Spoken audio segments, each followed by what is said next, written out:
Women play a vital role in cocoa production and, if supported, could deliver enhanced productivity and sustainability in cocoa production, particularly the hand pollination process.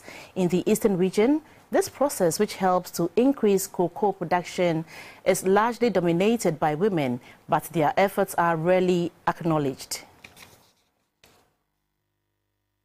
In Ghana, women are found to be most active in certain farming activities, which include early crop care, hand pollination, fermentation and drying.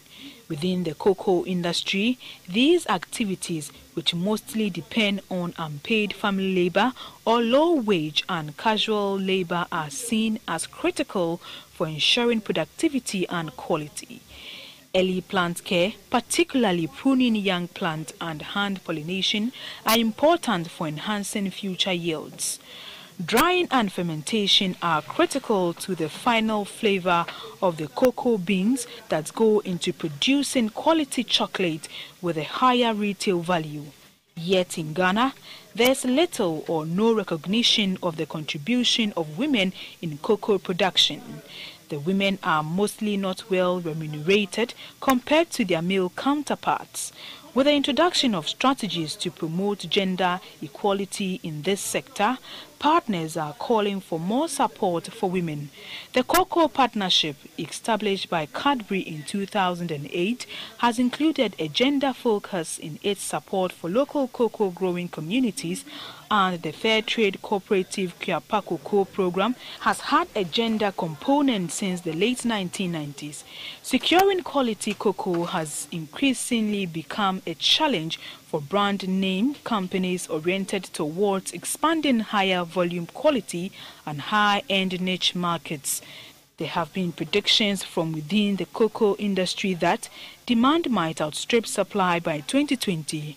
However, seeking to enhance productivity and quality cocoa requires the contribution of women to ensure long-term future cocoa sourcing. It also needs strategies to enhance women's participation, recognition and remuneration in cocoa production. These include recognizing women as farmers, unpaid family and wage labor in their own right, whose value chain contribution needs adequate reward. And this is what Cocoa Life is seeking to achieve by providing training and education that are focused on enhancing women's participation and learning. Cocoa Life has also been ensuring that women farmers have better access to inputs, including credit and extension services. We do all this as a program to ensure that cocoa farmers are happy, their community members are happy, because cocoa farmers don't live in a vacuum. There are people in their communities who are not cocoa farmers.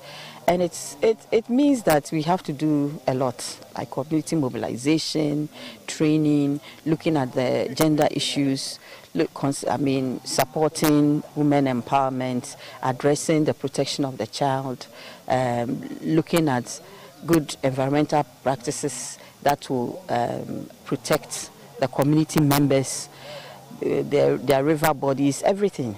Since time immemorial, women have actively participated in cocoa farming. Sometimes they do so along the same lines as their husbands. They cultivate the same plots, but then they play different roles according to their sex. So they may not be involved in preparing the land, but they'll be involved in the planting, in the harvesting, and also in the carrying, and also in the drying. According to Cocoa Life, one best practice that has the potential to increase employment among rural women is hand pollination. Hence, the need to encourage more women to engage in hand pollination. It takes one person a full day to hand pollinate an acre of cocoa trees. Madame Esther Ofori and Madame Augustina Yeboah are hand pollination farmers.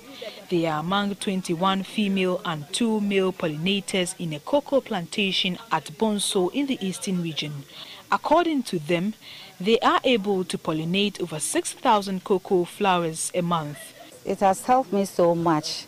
I use this work to cater for my children, further their education. And I have even a house. It helps the women more than the men. The men, they drink, so they cannot do their work. The Ghana Cocoa Board launched a national hand pollination program targeted at increasing cocoa yield in the country.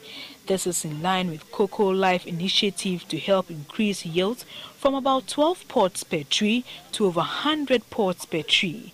The hand pollination has become necessary because the natural agents for pollination, insects, have reduced in numbers through the spraying of chemicals on farms to ward off diseases that affect the trees and pods.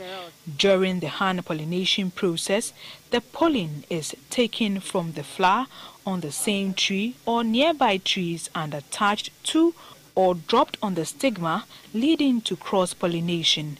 A team member can pollinate many trees a day. Some of the trees have as many as 150 cocoa pods, and this has created jobs for the women in the municipality.